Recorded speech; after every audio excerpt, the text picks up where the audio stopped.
Have you encountered limitation around the shoulder joint and weakness around the core may lead to the flow of your movements while you're releasing your fascial line along the spinal disc? Today, I'm going to share with you how you can use a reformer-based method for fascia release that will help you to flow along the fascia line. So all you need is a yoga ball and a fascia ball. Okay, so I start by placing my fascia ball onto my lower back, and I transfer my yoga ball right over at my midsection, just right behind my bra stripes, while I still keep my head lifting up.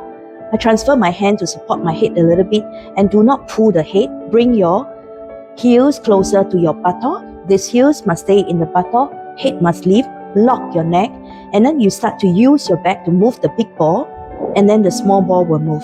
So this will encourage the flow of your fascia line along the spinal disc. Yeah, because when you go for your massage, you want that long continuous flow of streamlined movements along the spine so that the chi is able to flow along the spine. Okay, so next, when I want to move up, I need to release, and then all you need is just raise your hips up, transfer the ball just right behind your belly button, and shift the big ball, okay, towards your shoulders and your head. So your shoulders and the head are relaxed. And then again, each time when you want to roll, bring the heel closer to your buttock, raise your backside up a little bit, and start to move the big ball. Small ball will move. So as you're rolling, you want to move along into the thinnest part of the waist, just right over at your thoracic vertebra.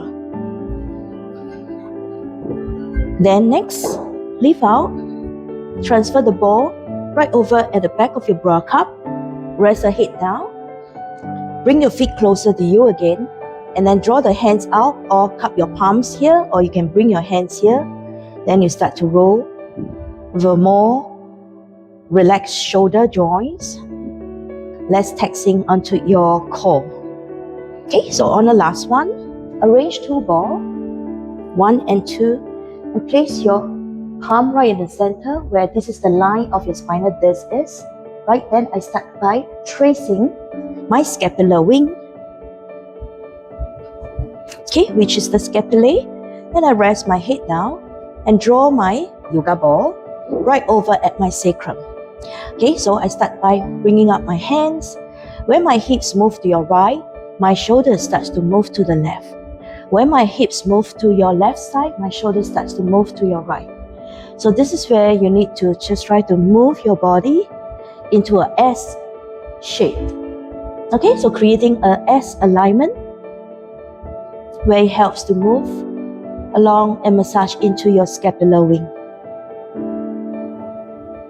So I hope these tips help and look forward to see you in class. Bye.